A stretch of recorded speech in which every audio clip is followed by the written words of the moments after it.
અમદાવાદમાં ન્યૂઝ 18ના અહેવાલની ધારદાર અસર જોવા મળી છે। ન્યૂઝ 18ના રિપોર્ટ બાદ એએમસીએ પગલાં લીધા છે। ઓઢવ સ્મશાન ગૃહના કોન્ટ્રાક્ટરને નોટિસ ફટકારવામાં આવી છે। તો AMC deputy health officer Mehul આચાર્યનો દાવો સામે આવ્યો છે। લાકડા ભીના હોવાથી ઘટના બની તેવું કહેવામાં આવ્યું છે। કોન્ટ્રાક્ટરને બ્લેકલિસ્ટ કરાશે તો કોન્ટ્રાક્ટર સામે મોટી પેનલ્ટી પણ લેવામાં આવશે। લાકડા ભીના હતા, ટાયર ગોદડાનો ઉપયોગ કરવામાં આવ્યો હતો। સ્મશાન ગૃહમાં મોતનો મલાજો પણ ન જળવાયો। સ્મશાન ગૃહમાં સૂકા લાકડા ખૂટી ગયા તો લાકડા ન મળતા ટાયર તેમજ ગાદલાનો ઉપયોગ કરવામાં આવ્યો હતો અને ત્યારબાદ અગ્નિદાહ કરવામાં આવ્યો। તો અમદાવાદના ઓઢવમાં હચમચાવી નાખતો આ બનાવ સામે આવ્યો। ઓઢવ સ્મશાન ગૃહમાં મોતનો મલાજો ન જળવાયો। એએમસીની માનવતા પણ મરી પરવારી હોય તે પ્રકારની સ્થિતિ જોવા મળી। અંતિમ વિધિ માટે ટાયરો અને ગોદડાનો ઉપયોગ કરવો પડ્યો હતો।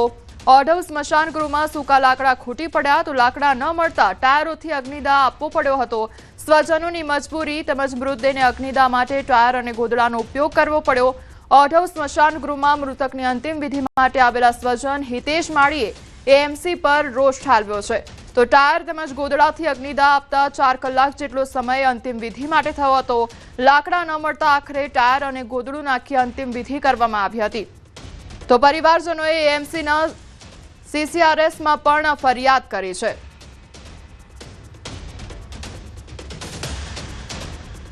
અમદાવાદ શહેરના ભારતીય જનતા પાર્ટીના શાસકો જે 20 વર્ષથી અમદાવાદ શહેરની ઉપર રાજ કરે છે, ટ્રિપલ એન્જિન સરકારની વાતો કરે છે અને બીજી બાજુ જે પરિસ્થિતિ કે મોતનો મલાજો પણ ના જણાય, આ લોકોને શરમ આવી જોઈએ। અધિકારીઓની મિલીભગત અને શાસકોના ભ્રષ્ટાચારની આ મજબૂત પુરાવો છે। હું કહું છું, કોઈ પણ ચબરબંધીને છોડવામાં ના આવે। શાસકો પક્ષ દ્વારા એવી વાત કરવામાં આવતી હોય કે એમને નોટિસ આપવામાં આવશે, બ્લેકઆઉટ કરવામાં આવશે, બ્લેકલિસ્ટ કરવામાં આવશે, એમને કોઈ પણ પેમેન્ટ નહીં આપવામાં આવે। હું તો કહું છું, જ્યાં મૃતદેહની વાત હોય, સ્મશાનની વાત હોય, જ્યાં મહાદેવના વાસની વાત હોય, એક પણ ચબરબંધીને આ શાસકો દ્વારા છોડવામાં ના આવે। પ્રજાના પ્રશ્નો લઈને હર હંમેશ પ્રજા માટે લડતી રહી છે। આવનાર સમયમાં જો આ ભ્રષ્ટાચારીઓને જેલ ભેગા નહીં કરવામાં આવે તો 100% આ બાબતને લઈને ઉગ્ર આંદોलन चालू કરવામાં આવશે। कम लेवल पर मानवता को संसार करने वाली ये घटना आज सामने अहमदाबाद शहर की जनता के आई है कि शमशान गृह के लकड़ों के नाम पर भी भ्रष्टाचार करने में आ रहा है। कांग्रेस पार्टी कड़क आंदोलन इस मुद्दे पर करने वाली है और मैं समझता हूं कि अहमदाबाद म्युनिसिपल कॉर्पोरेशन के अधिकारियों ने और भारतीय जनता पार्टी ने भ्रष्टाचार की हर लिमिट अहमदाबाद म्युनिसिपल कॉर्पोरेशन में पार कर दी है। બોડી સળગી ગઈ હતી ને સંપૂર્ણ વ્યવસ્થિત જ સળગી ગઈ હતી બોડી। એમને ક્યારે ટાયર લાઈન નાખ્યા છે ને અમને ખબર નથી। બોડી સળગે જ છે, એની અંદર નથી સળગતી એવું નથી, તમે જોઈ લેજો। તો એમનો આક્ષેપ છે કે લાકડા હતા, એમને કહેવામાં આવ્યું છે કે આ જે છે આ લાકડા છે પલળી ગયા છે। એટલે ભેજ હતો લાકડામાં, એટલે અમે એવું કીધું કે ભેજવાળા લાકડા છે, વરસાદનું એવું છે એટલે ભેજવાળા લાકડા છે, બરાબર। પણ અમે સળગાઈ આપતા હતા ને એમને, બરાબર, અમે ત્યાં જતા, અમે સળગાઈ આપતા હતા ને એમને, ને સળગી જ ગયું લે છો, સંપૂર્ણ સળગી ગયેલું છે એની અંદર। એટલે કે છેલ્લું ધામ કહેવાય છે અને ત્યાં લોકોને અગ્નિ સંસ્કાર કરી એમના સન્માન સાથે અગ્નિ સંસ્કાર થાય તે જરૂર હોય છે। ત્યારે અમદાવાદ મ્યુનિસિપલ કોર્પોરેશન દ્વારા કોન્ટ્રાક્ટર કંપનીઓને જે સ્મશાનની જવાબદારી છે તે આપી દીધી છે। આપના મામા ડાયાભાઈનું અવસાન થયું છે અને એમનું જે અંતિમ વિધિ કરવા માટે ગયા છે, તમને ત્યાં કેવો અનુભવ થયો છે?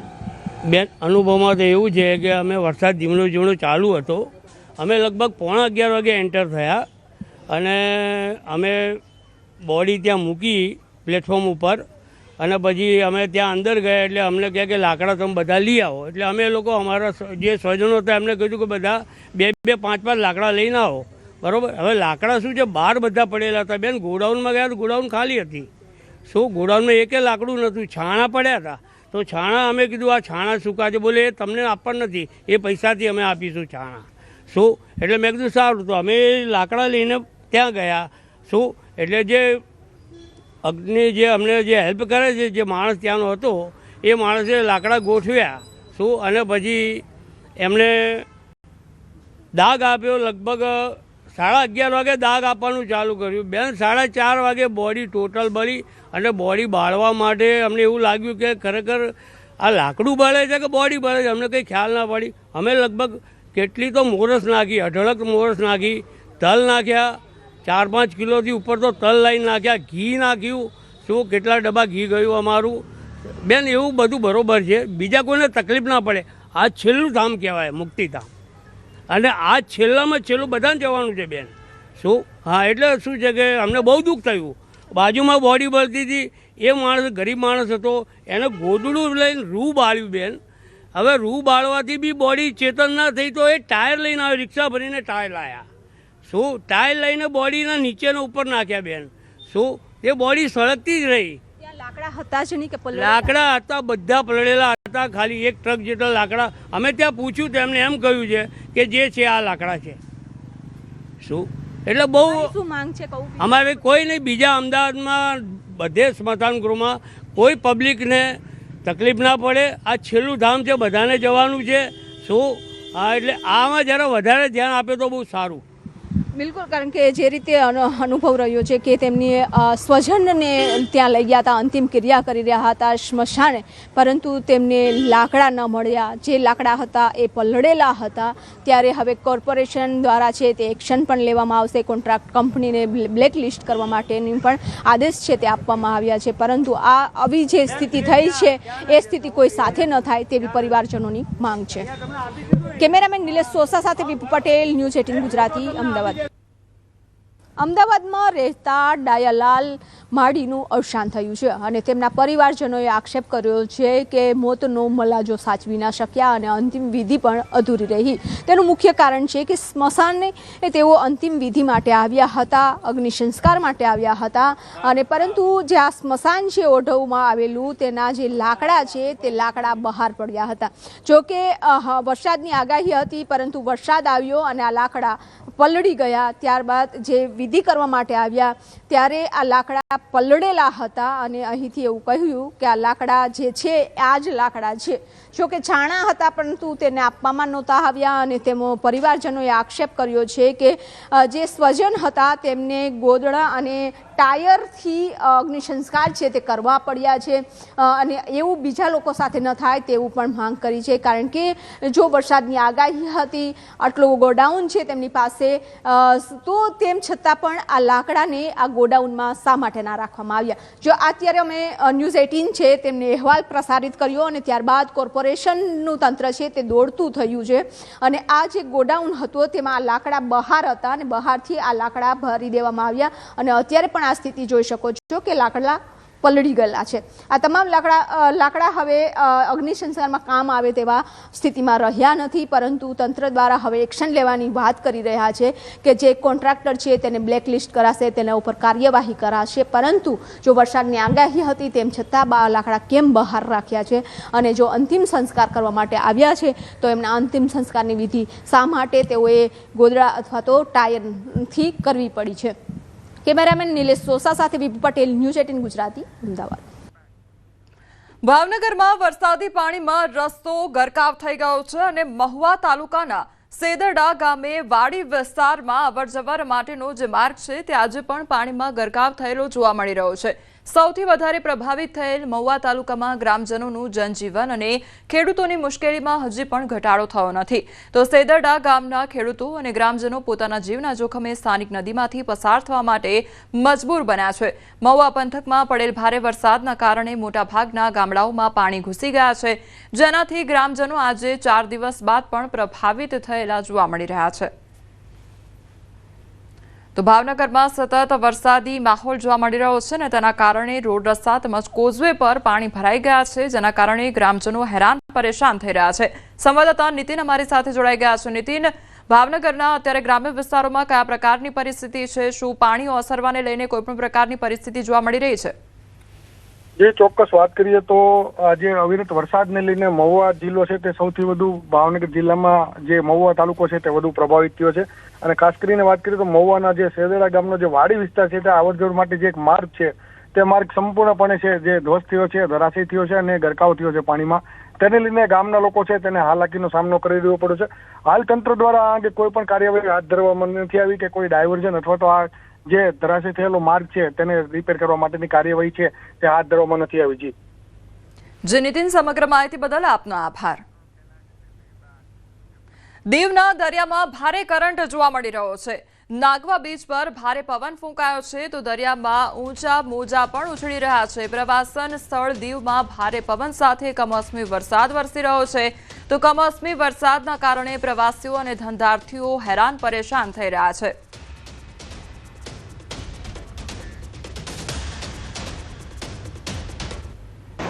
પ્રવાસીઓ નથી આવી રહ્યા, એનું કારણ બહુ મોટું છે। આ સાયક્લોન જેવું આવ્યું ને, વાવાઝોડા દરિયામાં વરસાદ જેવું છે ના, દિવાળીના 2-3 દી પછી છે ને આ સાયક્લોન જેવું આવ્યું એટલે પબ્લિકને બહુ મોટી માર પડી, જેથી બહારના આવેલા જેટલા વ્યક્તિ છે ને બધી હેરાન થાય, કેમ કે વરસાદના સાથે વાવાઝોડું છે, વરસાદ છે, હવાઈ છે।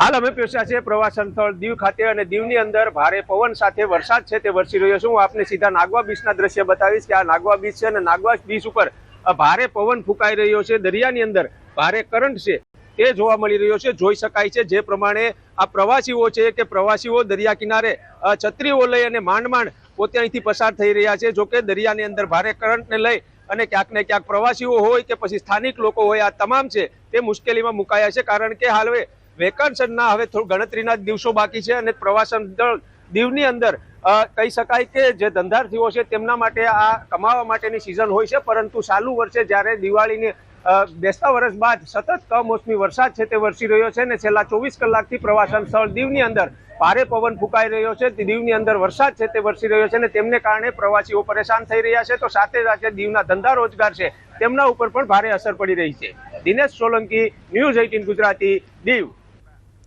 આ તરફ અમરેલી જિલ્લામાં વરસાદી માહોલ છવાયો છે। રાજુલા જાફરાબાદ પંથકમાં વરસાદ વરસી રહ્યો છે।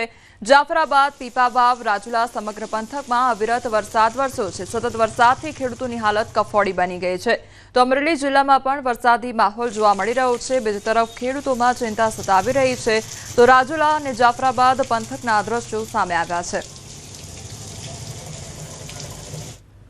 ગીર સોમનાથમાં કમોસમી વરસાદના કારણે થયેલા નુકસાનનું સર્વે કામ શરૂ કરવામાં આવ્યું છે। ગ્રામસેવકો, તલાટી અને વીસી અધિકારીઓ દ્વારા સર્વેની કામગીરી હાથ ધરવામાં આવી છે। ગુજરાત સરકારની કૃષિ પ્રગતિ એપ્લિકેશન મારફતે સર્વેની કામગીરી થઈ રહી છે તો ખેડૂતોને પાકમાં 100% સુધીનું નુકસાન થયું હોવાનું સામે આવ્યું છે।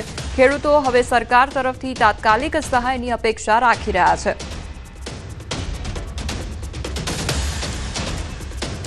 સવારના 20 થી 25 જેટલા સર્વે થઈ ગયા છે અને કાલે 60 થી 65 જેટલા સર્વે થઈ ગયા છે।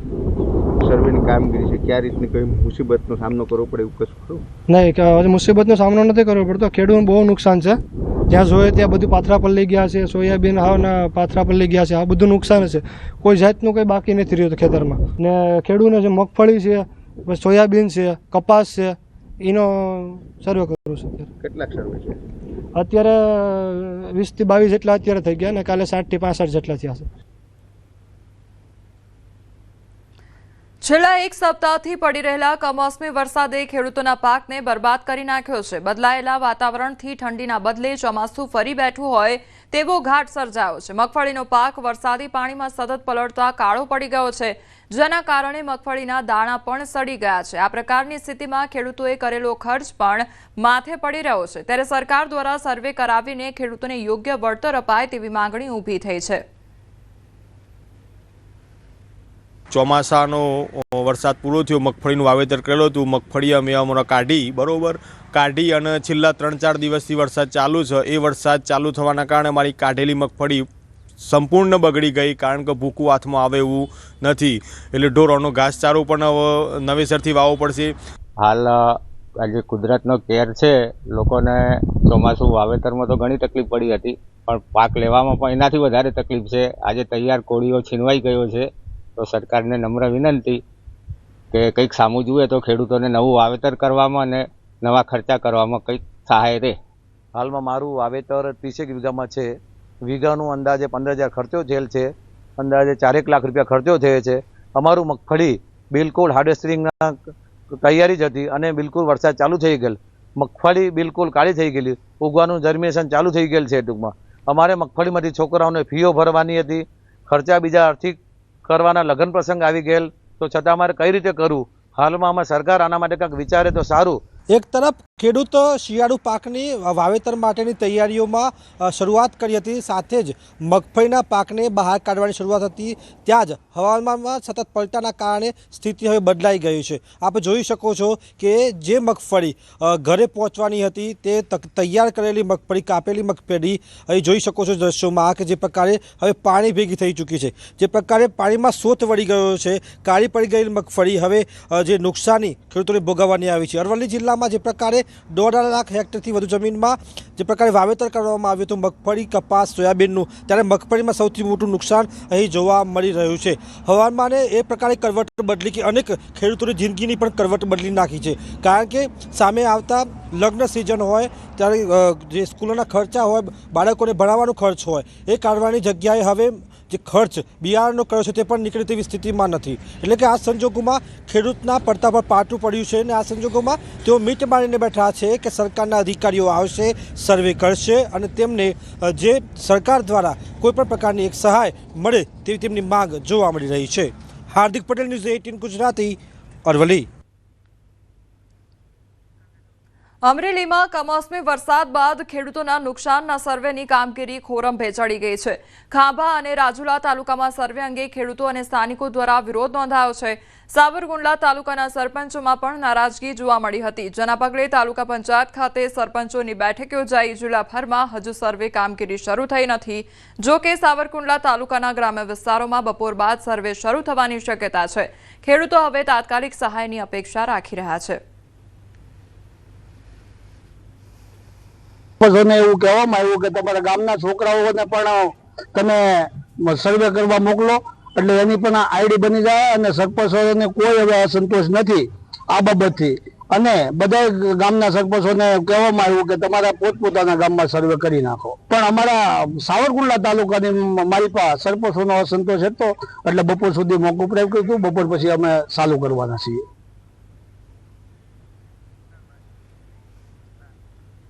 ગિરનારની લીલી પરિક્રમાને લઈને મોટા સમાચાર સામે આવ્યા છે. ગિરનારની લીલી પરિક્રમા સ્થગિત કરવામાં આવી છે. સાધુ સંતો સાથે હવે પ્રતિકાત્મક પરિક્રમા થશે. ખરાબ રસ્તા, વરસાદને કારણે સ્થગિત કરાઈ છે આ લીલી પરિક્રમા. વહીવટીતંત્ર અને સાધુ સંતો દ્વારા નિર્ણય લેવામાં આવ્યો છે. તો સાંસદ અને ધારાસભ્ય પણ હાજર રહ્યા. પરિક્રમા રૂટ ખરાબ હોવાથી શ્રદ્ધાળુને મુશ્કેલી પડી શકે છે.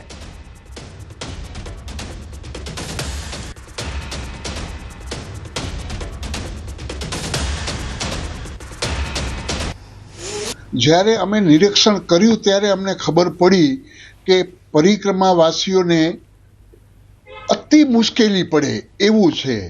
એના હિસાબે વહીવટી તંત્ર અને સાધુ સંતોએ બધા ભેગા મળી કરી અને એક નિર્ણય લીધો છે કે જે તારીખ 1ની રાતે ને ઉગતી 2 તારીખે જે પરિક્રમાનું જે મુહૂર્ત હોય છે એ મુહૂર્ત ખાલી સાચવવાનું અને 5 સાધુ ખાલી પરિક્રમાની અંદર પરિક્રમા કરશે. કોઈ પણ સંજોગોમાં પરિક્રમા થઈ શકે એમ નથી.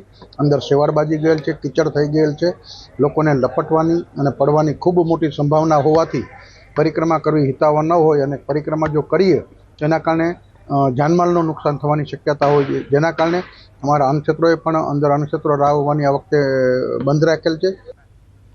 સતત ત્રીજા દિવસે જૂનાગઢનો ગિરનાર રોપવે બંધ રાખવામાં આવ્યો છે અને ગિરનાર પર વાદળછાયું વાતાવરણ સર્જાયેલું છે. તો બીજી તરફ ધીમી ધારે વરસાદ પણ ખાબકી રહ્યો છે. ભારે પવનના કારણે રોપવે ચલાવવું મુશ્કેલ બન્યું છે. પ્રવાસીઓની સલામતીને લઈને આ નિર્ણય લેવાયો છે. પગથિયા ચડી શ્રદ્ધાળુઓ પહોંચ્યા ગિરનાર પર્વત. ગિરનાર પર આહલાદક નજારો જોવા મળી રહ્યો છે. તો વરસાદ વરસવાને કારણે તેમજ તેજ ગતિના પવનો ફૂંકાવાને કારણે જે ગિરનાર રોપવે છે તે બંધ કરી દેવામાં આવ્યો છે અને સતત 3 દિવસથી આ જે રોપવે સેવા છે તે બંધ રાખવામાં આવી છે. બીજી તરફ જે યાત્રાળુઓ છે, જે પ્રવાસીઓ છે તે પગથિયા ચડીને ઉપર આવી રહ્યા છે અને અત્યારે રોપવે સેવા હાલ પૂરતી બંધ કરી દેવામાં આવી છે.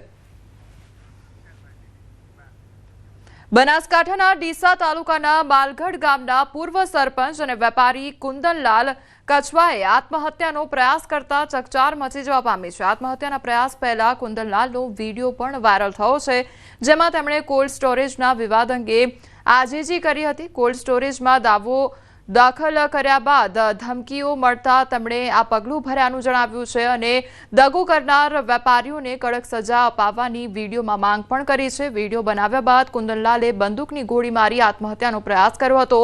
હાલમાં પોલીસે વિડીયો કબજે લઈ તપાસ શરૂ કરી છે તેમજ કોલ્ડ સ્ટોરેજ ખાતે બંદોબસ્ત ગોઠવાયો છે। કુંદનલાલ હાલ અમદાવાદની ખાનગી હોસ્પિટલમાં સારવાર હેઠળ છે। તો કુંદનલાલ દ્વારા આત્મહત્યાનો પ્રયાસ હાથ ધરવામાં આવ્યો છે અને આત્મહત્યા કરતા પહેલા તેમના દ્વારા એક વિડીયો પણ બનાવવામાં આવ્યો હતો અને આક્ષેપ પણ કરવામાં આવ્યા હતા। વિવાદમાં ધમકીઓ મળ્યાનો આક્ષેપ તેમના દ્વારા કરવામાં આવ્યો હતો અને આરોપીઓને સજા ફટકારવામાં આવે તે પ્રકારનું જે વિડીયો છે તે બનાવવામાં આવ્યો હતો।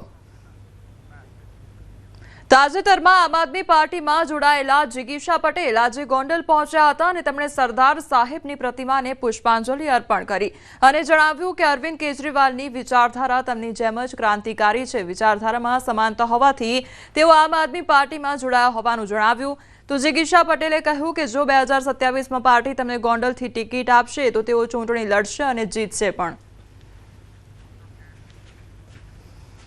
આપશે એ હું બહુ સારી રીતે મહેનતથી નિભાવીશ અને એનું પરિણામ પણ અલગ આવશે। મારી ઉપર વિશ્વાસ રાખી અને જો મને અહીંયાથી લડવાનો મોકો આપશે તો હું 100% લડીશ અને જીતીશ પણ।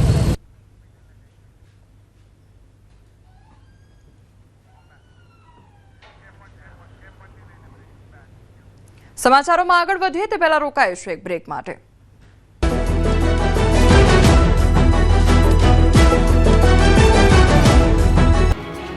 છ વીઘા જમીનમાં અત્યારે સાલમાં પાત્રા તરે છે અને મગફળી અને ઘાસચારો ટોટલ લોસ છે। મગફળીનું વાવેતર કરેલું શરૂઆતમાં એ મગફળી અમારી ઉપર પાણી ફરી ગયું, બરાબર પાયમાલ થઈ ગયા અને અત્યારે પાક તૈયાર થયો એ પાયમાલ થઈ ગયા। અત્યારે અમે વોટ ટાંકીને રાખેલા છે તો એ 50% હાથમાં આવે એમ નથી અને મજૂરીનો કોઈ આર નથી, મજૂરો મળતા નથી અને અમે તો આવ બરબાદ થઈ ગયા।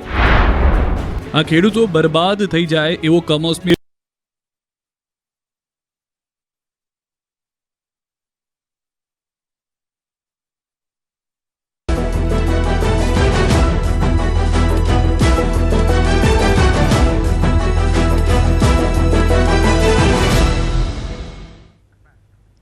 બ્રેક બાદ આપનું સ્વાગત છે। સમાચારમાં આગળ વધીએ તો સરદાર પટેલની 150મી જન્મ જયંતિની દેશભરમાં ઉજવણી થઈ રહી છે ત્યારે નર્મદાના કેવડિયા ખાતે પીએમ મોદીની ઉપસ્થિતિમાં એકતા પરેડ યોજાઈ હતી જેનું સંચાલન મહિલા આઈપીએસ સુમન નાલાએ કર્યું। સુમન નાલાની વાત કરીએ તો તે 2021 ગુજરાત કેડરના આઈપીએસ છે। બનાસકાંઠામાં 12 વર્ષથી સામાજિક બહિષ્કારનો સામનો કરી રહેલા 29 આદિવાસી પરિવારોને હક અપાવવામાં મહત્વની ભૂમિકા ભજવી છે। વર્ષ 2018માં તેઓ સિલેક્શનમાં પાછળ રહી ગયા હતા તો બાદમાં યુપીએસસી પાસ કરી 508મો રેન્ક મેળવીને આઈપીએસ બન્યા। સ્ટેચ્યુ ઓફ યુનિટી ખાતે એકતા પરેડ યોજાઈ હતી અને એકતા પરેડનું સંચાલન આઈપીએસ સુનિલ નાલા જે છે તેમણે કર્યું છે। તેમની સાથે વાત કરીશું। મેડમ, પહેલું એવી વખત હશે કે જે મહિલાએ આ પરેડનું સંચાલન કર્યું છે, એમાં આપે આ લીડ લીધી છે, કેવી રીતે જોઈ રહ્યા છો અને કેવો એક્સપિરિયન્સ રહ્યો આપનો અને કેવી અનુભૂતિ રહી? बहुत ही प्राउड फीलिंग, गर्व वाली बात रही है और ऑपरेशन सिंदूर से जो मैसेज पीएम सर पूरे देश में देना चाहते हैं, पूरे वर्ल्ड में देना चाहते हैं, उसी को आज भी रिफ्लेक्ट हुआ है। 16 फुट कंटिंजेंट्स और ब्रास बैंड थे हमारे, उसको सभी को महिलाएं लीड कर रही थी और उनकी मैं परेड कमांडर थी। बहुत ही गौरव वाली बात है। કેટલા મહિનાથી તમે મહેનત કરતા હતા અને ત્યારબાદ આ નિષ્કર્ષ ઉપર આજે આવ્યા છો અને અનુભવ કેવો રહ્યો? 30 से 40 दिन हो गए हम लोगों को इसकी प्रैक्टिस करते हुए और पहले हम 20-25 दिन स्टार्टिंग में गांधीनगर में प्रैक्टिस कर रहे थे, उसके बाद एकता नगर आए हैं और जब आए थे तो एक दूसरे को नहीं जानते थे, 3-4 हज़ार लोग एक साथ प्रैक्टिस करते थे और जब जा रहे हैं तो एज ए टीम की तरह जा रहे हैं, तो यही हमारी यूनिटी है। ઓપરેશન સિંદૂર થયું એમાં પણ મહિલાઓએ લીડ લીધી। આજે મૂવિંગ પરેડ ગુજરાતમાં પ્રથમ વખત યોજાઈ એમાં પણ આપ મહિલા તરીકે લીડ લીધી, એને કેવી રીતે જોઈ રહ્યા છો અને અન્ય મહિલાઓને શું મેસેજ આપી રહ્યા છો? मैसेज यही है कि पहले हमें लगता था कि खाकी जो है वो अभी भी ऐसा है कि मेल डोमिनेटेड है या फिर मेल ज़्यादा अपने आप में फिट होते हैं, बट ऐसी कोई बात नहीं है। अगर आप सही, आपका एप्टीट्यूड है और आपका इच्छा है उसको करने की, दृढ़ निश्चय है, तो आप कुछ भी कर सकते हैं उसके बाद। પ્રધાનમંત્રી સાથે આ પરેડનું આયોજન હતું, સામે પીએમ હતા અને તમારે આ ઓપોર્ચ્યુનિટી અગાઉ આપના જે પતિ છે એમણે પણ આ પ્રકારે લીડ લઈને પરેડનું સંચાલન સંચાલન કરી ચૂક્યા છે અને હવે તમે હસબન્ડ વાઈફ બંને આ સંચાલન કર્યું છે, એને કેવી રીતે જોઈ રહ્યા છો? એ બંને વચ્ચે વાત થતી હોય તો એને કેવી રીતે જોઈ રહ્યા છો? ये तो भगवान और भगवान का भी धन्यवाद देना चाहूँगी। उसके बाद पीएम सर हैं, हमारे डीजी सर हैं, गुजरात पुलिस का धन्यवाद देना चाहूँगी। कभी सोचा, मैंने ये नहीं सोचा था कि मैं भी एक दिन वापस से इसको लीड कर रही हूँ, क्योंकि जब मेरे हस्बैंड ने की तब तो मैं तैयारी ही कर रही थी। उसके बाद मेरा आईपीएस में सिलेक्शन भी हुआ और आज ये मौका मुझे मिला, तो it's like a dream which has come. અન્ય જે મહિલાઓ પોલીસ છે એને કેવો સંદેશ આપશો અને એની સાથે કેવી વાત કરશો કે જેમનું હોંસલો બુલંદ થાય અને તેઓ પણ એક બૂસ્ટઅપ મળે? मेरा यही बोलना है कि हमने खाकी जो है एक बार यदि आपने पहन ली है तो हमें इससे पूरा जस्टिस करना है। आपको लोग जो बहुत ही वल्नरेबल होते हैं वो आपके पास में आते हैं, तो आप उनकी बातों को समझें और उनका जितना आप मदद कर सकें वही उस दिन आप इस खाकी को जस्टिस कर सकेंगे। ચોક્કસથી તો આ હતા આઈપીએસ સુમન નાલાજી. તેમનું કહેવું છે કે ખૂબ જ સરાહનીય એપ્રોચ રહ્યો અને આ મૂવિંગ પરેડ જે છે તે પ્રથમ વખત યોજાય છે ને તેમાં સહભાગી થવાનો એક અવસર જે છે તે ક્યારેય કલ્પના નહોતી કરીને તે અવસર પ્રાપ્ત થયો હોવાની વાત તેમના મુખેથી સાંભળવા મળી રહી છે. કેમેરામેન ખેંગાર રાઠોડ સાથે ગૌતમ શ્રીમાળી, ન્યૂઝ 18 ગુજરાતી, નર્મદા. અમદાવાદમાં ફાયરિંગ કેસમાં સૌથી મોટો ખુલાસો થયો છે. સીજી રોડ પર ગાર્ડે કરેલા ફાયરિંગમાં મોટો ખુલાસો થયો છે. સિક્યોરિટી ગાર્ડે અન્ય ગાર્ડની હત્યાનો પ્રયાસ કર્યો હતો. નવરંગપુરા યુનિયન બેંકમાં ગઈકાલે બનાવ બન્યો હતો અને જૂની અદાવતમાં ગાર્ડે ફાયરિંગ કર્યું હતું. નિવૃત્ત એસઆરપીએફ જવાન મહેશ મહેરિયાએ આ ફાયરિંગ કર્યું હતું. તો પોલીસે આરોપી ગાર્ડ મહેશની ધરપકડ કરી છે. તપાસમાં ખુલાસો થયો છે કે ઇજાગ્રસ્ત સિક્યોરિટી ગાર્ડ ઇમિયાઝેને પગના ભાગે ગોળી મારી હત્યાનો પ્રયાસ કરવામાં આવ્યો હતો. ઇજાગ્રસ્ત અને આરોપી બંને સિક્યોરિટી ખાનગી કંપનીમાં નોકરી કરે છે અને મહિના અગાઉ ઇજાગ્રસ્તે મજાક મસ્તીમાં આરોપી મહેશને પેટના ભાગે ફેટ મારી હતી, જેની અદાવત રાખીને ફાયરિંગ કર્યું હતું. તો નવરંગપુરા પોલીસે ગુનો નોંધી વધુ તપાસ શરૂ કરી છે. સ્થળ ઉપર જાણવા મળેલું કે આરોપી અહીંથી સ્થળ ઉપરથી નાસી ગયેલ છે, જે એમને તાત્કાલિક ટેકનિકલ અને હ્યુમન ઇન્ટેલિજન્સને આધારે તાત્કાલિક આરોપીને હથિયાર સાથે હસ્તગત કરી અને આ કામે જે બનાવની ગંભીરતા હોય એટેમ્પ્ટ ટુ મર્ડરનો ગુનો નારણપુરા પોલીસ સ્ટેશનમાં દાખલ કરવામાં આવેલા છે. જૂનાગઢના માંગરોળમાં સોનાની દુકાનમાં ચોરી અને મેઇન બજારમાં એસપી જ્વેલર્સ નામની દુકાનમાં ચોરીની ઘટનાને અંજામ આપવામાં આવ્યો. દિન દહાડે 18 ગ્રામના 1.97 લાખના ઘરેણાની ચોરી કરવામાં આવી. વેપારીની નજર ચૂકવી આ ચોરીને અંજામ આપવામાં આવ્યો. તો ચોરીની ઘટના સીસીટીવી કેમેરામાં કેદ થઈ છે. ચોરી કરનાર શખ્સ અન્ય દુકાનમાં ગયો હોવાના સીસીટીવી ફૂટેજ પણ સામે આવ્યા છે. ચોરી કરી અન્ય શખ્સ સાથે ચોર બાઇક પર ફરાર થઈ ગયો. સીસીટીવીના આધારે પોલીસે વધુ તપાસ શરૂ કરી છે. સુરેન્દ્રનગરમાં આમ આદમી પાર્ટી દ્વારા ખેડૂત મહાપંચાયત સભાનું આયોજન કરવામાં આવ્યું. લીંબડી વિધાનસભા વિસ્તારમાં ખેડૂત મહાપંચાયત સભાનું આયોજન કરવામાં આવ્યું. તો ભાજપના પ્રદેશ ઉપાધ્યક્ષ ડોક્ટર ભરત બોઘરાનું નિવેદન સામે આવ્યું છે. અરવિંદ કેજરીવાલ પોતાના એજન્ડા સાથે ગુજરાત આવ્યા છે. ગુજરાતના ખેડૂતોને ગુમરાહ ન કરે તો આપના શાસનમાં પંજાબના ખેડૂતોની શું સ્થિતિ છે તે જોવા જેવી છે તેવું પણ કહ્યું છે. નથી ગુજરાતના શાંતિ સલામતીને ડિસ્ટર્બ કરવા માટેની એક ષડયંત્ર છે. છેલ્લા 7 વર્ષથી પંજાબની અંદર પણ આમ આદમી પાર્ટીને શાસન સોંપ્યું. પંજાબના ખેડૂતોની શું સ્થિતિ છે એ પણ જોવા જેવી છે. પોલિટિકલ કાર્યકર્તાઓને પણ વિનંતી છે કે મહેરબાની કરીને ખેડૂતોને ગુમરાહ કરવાના બદલે ખેડૂતોની વાસ્તવિક સ્થિતિની વચ્ચે રહીને ખેડૂતોને મદદ કરવાની જરૂર છે. રાજ્યમાં કમોસમી વરસાદે ભારે તારાજી સર્જી છે. ત્યારે ભાવનગર ખાતે મત્સ્ય ઉદ્યોગ મંત્રી પુરુષોત્તમ સોલંકીએ કમોસમી વરસાદને લઈને સમીક્ષા બેઠક યોજી. ભાવનગર ગ્રામ્યના ધારાસભ્ય અને મત્સ્ય ઉદ્યોગ મંત્રીએ વરસાદને કારણે થયેલ આર્થિક નુકસાની અધિકારીઓ સાથે સમીક્ષા કરી હતી અને માછીમારી સિઝનના શરૂઆતના 2-3 મહિના નિષ્ફળ ગયા હોવાથી માછીમારોને મોટા પ્રમાણમાં આર્થિક નુકસાની ભોગવી પડી હતી અને તેને લઈને જ આ ચર્ચા કરવામાં આવી.